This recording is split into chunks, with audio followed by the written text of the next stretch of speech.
네? 어머님, 너무하시는 거 아니세요?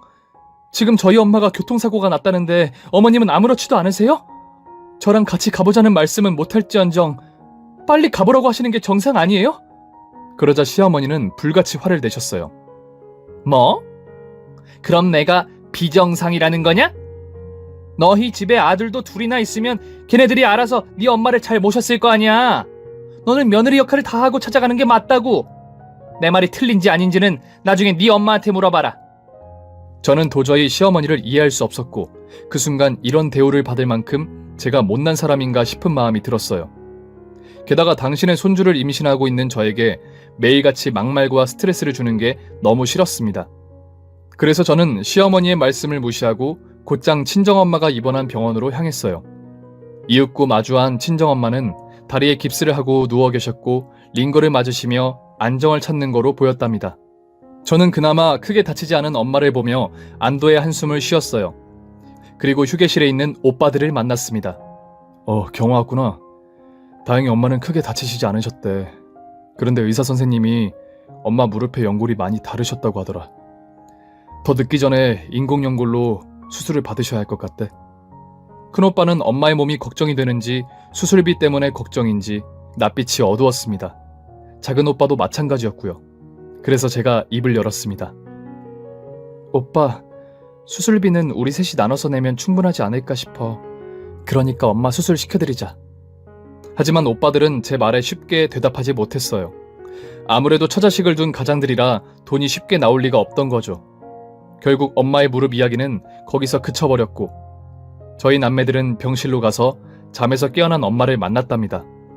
친정엄마는 제 얼굴을 보자 경화까지 왔니? 넌 시댁에 있어야지 뭐하러 왔어?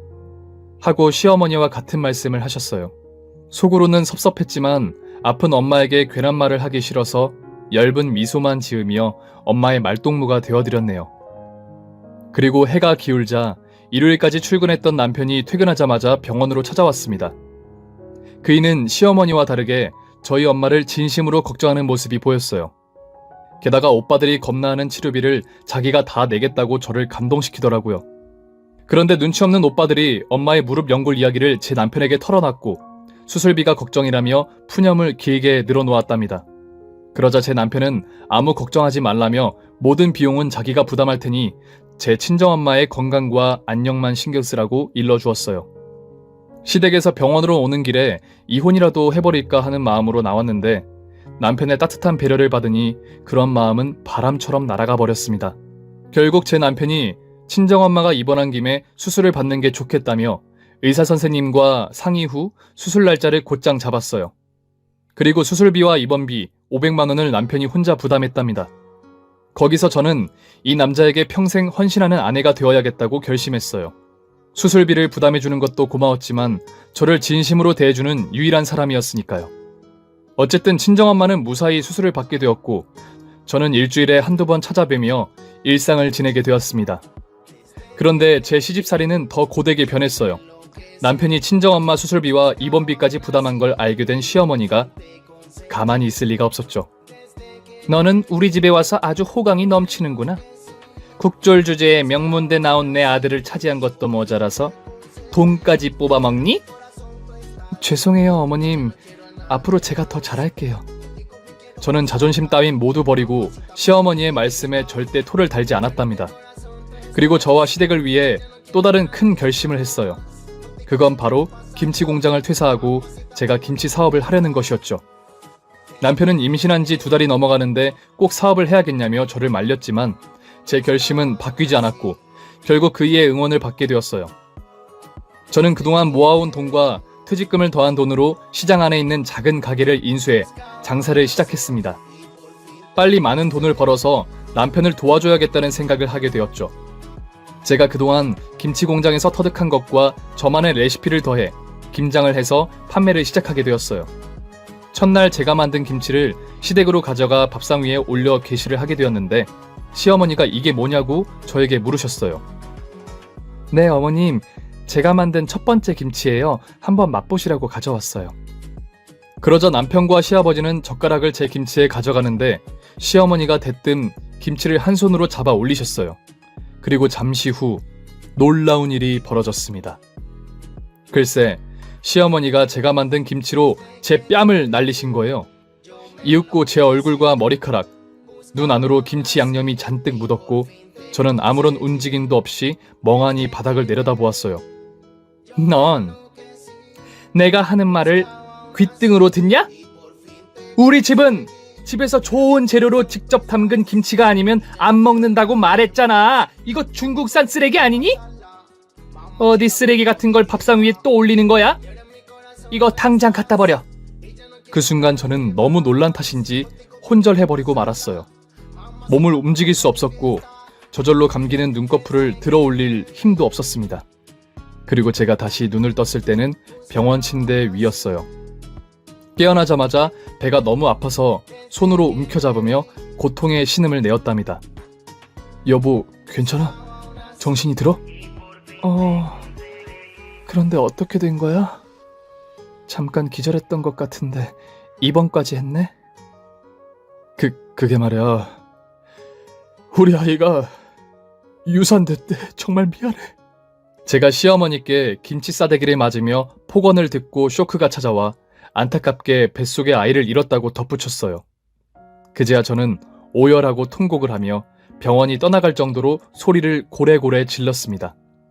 그리고 시어머니는 이 상황에서도 제 앞에 나타나지 않았답니다. 며칠 병원에 입원하고 마음을 진정한 저는 다시 시댁으로 돌아갔어요.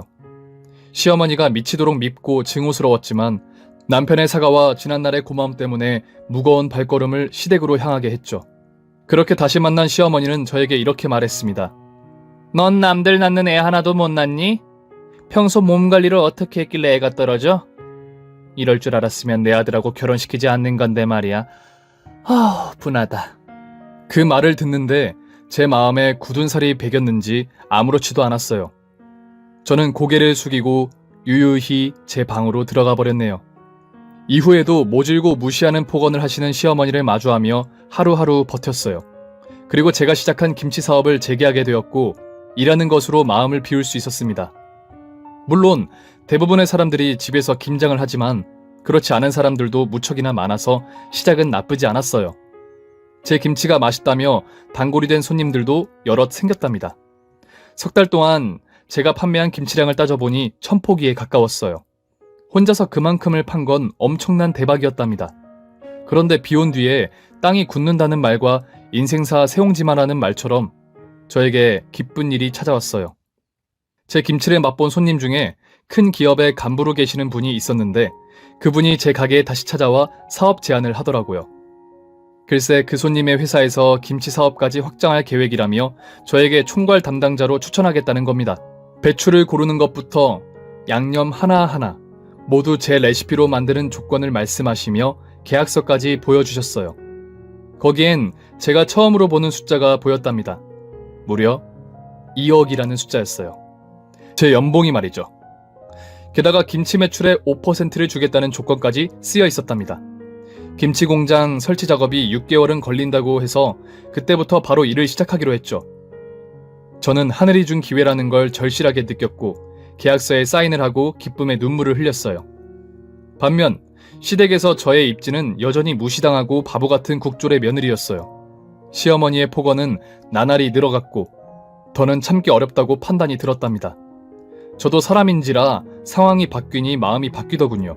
그래서 남편에게 시어머니의 태도를 바꾸게 해주지 못할 거면 분가를 해서 따로 살자고 제안했어요. 그러자 그이는 분가? 우리 아직 돈 없잖아. 잊었어? 내가 당신 엄마 병원비 부담하고 개털된 거. 라고 뼈 때리는 말을 하더라고요. 뭐? 당신 말을 그렇게밖에 못해? 그 돈이 그렇게 아까웠어? 그리고 당신 말하는 게 어머님을 닮아가는 것 같네? 그러자 남편은 그동안 저에게 쌓인 게 많았는지 속사포처럼 말을 내뱉었답니다. 우리 엄마 말이 틀린 거 하나 없지. 당신 학벌과 집안을 생각해봐. 나한테 시집 온 거면 당신은 성공한 거 아니야? 개뿔도 없으면 가만히 입 다물고 살 줄도 알아야지. 나한테 얻은 게 많으니까 다 감수하고 살 생각해야지. 조금 힘들다고 분가해야겠다고 하면 부모님한테 내 입장이 뭐가 돼? 그러니까 당신 말은 내가 평생 여기서 살길 원한다는 거야? 시어머니께 매일같이 막말하고 무시당하면서 죽을 때까지 살라고? 난 그렇게 못해. 그러자 남편이 인상을 찌푸리며 그럼 나가 너 혼자. 이혼하고 너 하고 싶은 대로 하고 살아. 나야 대기업 다니는 엘리트니까 어떤 여자라도 달라붙을 거라고. 하고 가면을 벗은 모습을 저에게 보였습니다. 그랬구나. 당신 그동안 나 같은 여자랑 어떻게 같이 살았니? 당신이 어머님처럼 무서워진다. 이혼하자. 나 나갈 테니까 법원에서 봐. 그이는 저를 붙잡지 않았어요. 아니, 제가 나가는데 웃음소리가 나더라고요. 정말 피는 못 속인다는 말이 뼈저리게 느껴지는 순간이었답니다. 얼마 뒤 저희 부부는 법원에서 만나 이혼을 하게 되었고 그 지독한 시어머니의 구속으로부터 벗어나게 되었어요. 이혼을 하게 된 건 정말이지 눈꼽만큼도 후회되지 않았답니다. 그렇게 저는 친정에서 잠만 자고 나머지 시간은 시장에서 김장을 하고 판매하는 데만 신경을 썼습니다. 그리고 6개월 뒤를 생각해 다른 레시피도 열심히 개발했어요. 성공의 길에 들어서는 생각에 지난날은 생각도 나지 않더라고요. 매일 하루를 즐겁고 행복한 마음으로 일했어요. 그렇게 저와 계약한 기업의 김치 공장이 모든 장비를 갖추게 되었고 드디어 저는 책임자로 그곳에 발을 내디뎠습니다. 꿈이 이루어지는 순간이었죠. 어릴 적부터 고생하고 결혼도 잘못한 저에게 하늘이 고생하고 수고했다고 주는 선물처럼 느껴졌답니다. 또 공장 직원들도 모두 마음씨가 좋은 분들이었어요. 친정 엄마뻘 되시는 직원분도 제가 나이가 어리다고 무시하지 않고 존중하고 잘 따라주었습니다. 그렇게 제 인생의 2막이 펼쳐졌어요. 저는 3년 동안 일하며 저만의 아파트를 얻게 되었고 외제차까지 끌고 다니며 커리어 우먼이 되었습니다. 누가 보면 제가 고생 한 번 하지 않고 자란 것처럼 보일 만큼 비싸고 좋은 옷까지 걸치고 다녔죠. 그러던 어느 날이었어요. 출근하고 직원들의 조회를 마치고 여러 공정을 돌고 있었답니다. 그런데 낯익은 여자가 쪼그려 앉아 배추에 양념을 버무리고 있는 게 아니겠어요? 그 여자는 바로 저를 그토록 미워하던 시어머니였답니다. 그렇게 잘난 체하며 잘 먹고 잘 사는 사람이 왜 여기에 있는지 이해가 되지 않았어요. 저는 그녀를 못 본 척하고 지나가려고 하는데 시어머니가 먼저 인사를 건넸습니다. 아가, 그동안 잘 지냈니? 여기서 보니까 너 정말 멋지구나. 난 네가 이렇게 잘 될 줄 알았다. 전 시어머니의 살가운 말투가 적응되지 않았어요. 어머님, 여긴 어떻게 알고 오신 거죠? 나도 네가 여기 책임자인 건 엊그제 조회하면서 알았다. 처음엔 긴가민가 했지. 그런데 자세히 보니 내가 그토록 그리워하던 경화 너였더구나. 아, 그러셨어요? 그런데 어머님이 왜 김치 공장에 취직을 하셨어요? 어머님 아들이 생활비와 용돈을 따박따박 가져다 줄 텐데 말이죠. 그러자 시어머니는 울상을 짓고 대답했어요. 그게 말이야. 사실 내 아들이 너와 이혼하고 나서 일이 풀리지 않았어. 갑자기 좋은 아이템이 있다며 회사를 그만두고 사업하겠다고 우리 집 담보로 대출까지 받아가며 시작했는데 사업이라는 게 많이 어려웠는지 얼마 못 가 부도를 맞고 말았다. 그래서 온 가족이 그 빚을 갚으려고 몇 년째 발버둥을 치는 중이란다. 그리고 시어머니는 상냥한 목소리로 말했습니다. 아가, 너 진식이 다 잊었니? 혹시 아직 미련이 남았으면 우리가 다시 가족이 되어보면 어떨까? 전 기가 막히고 코가 막히고 말문까지 막혔습니다. 얼굴에 철판이라도 둘렀는지 정말 뻔뻔했습니다. 뭐라고요? 저더러 그 지옥 소굴로 다시 들어오라고요? 이봐요 어머님, 저한테 국졸이라고 무시하고 말도 안 되는 트집으로 저를 괴롭히던 순간들을 벌써 잊으신 거예요?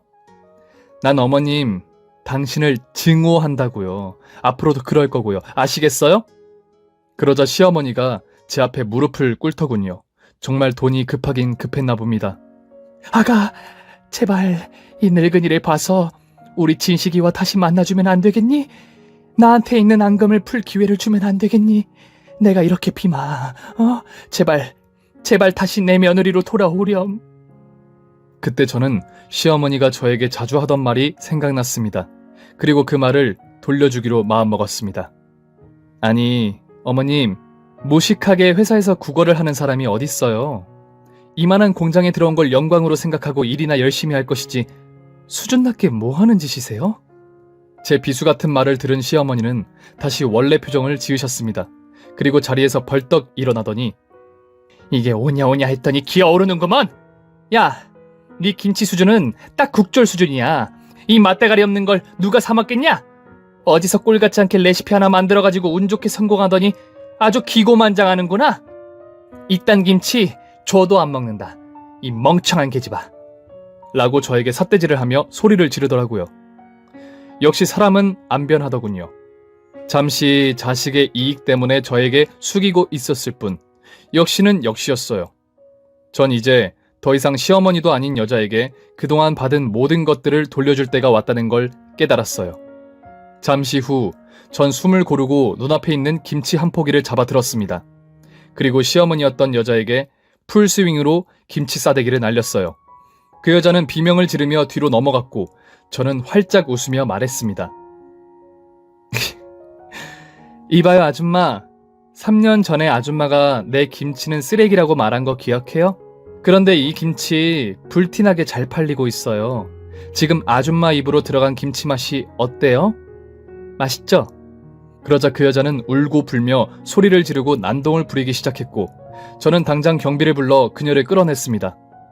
건장한 두 남자에게 질질 끌려가는 모습이 어찌나 웃겼는지 배꼽이 빠지는 줄 알았다니까요. 그리고 그동안 막혀있던 가슴의 응어리가 뻥 하고 뚫리는 기분까지 느꼈네요. 그렇게 저와 시어머니였던 여자의 악연은 거기서 끝이 났답니다. 저는 다시 일상으로 돌아와 일에 매달려 열심히 살았어요. 그리고 생각지도 못한 행복이 또 하나 찾아왔습니다. 이듬해 다른 남자와 사랑에 빠지게 되었는데요.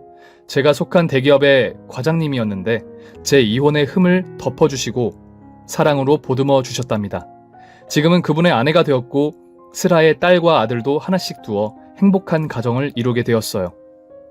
제 첫 번째 결혼 생활이 문득 떠올라 몇 자 끄적여 봤는데 어떠셨을지 모르겠네요.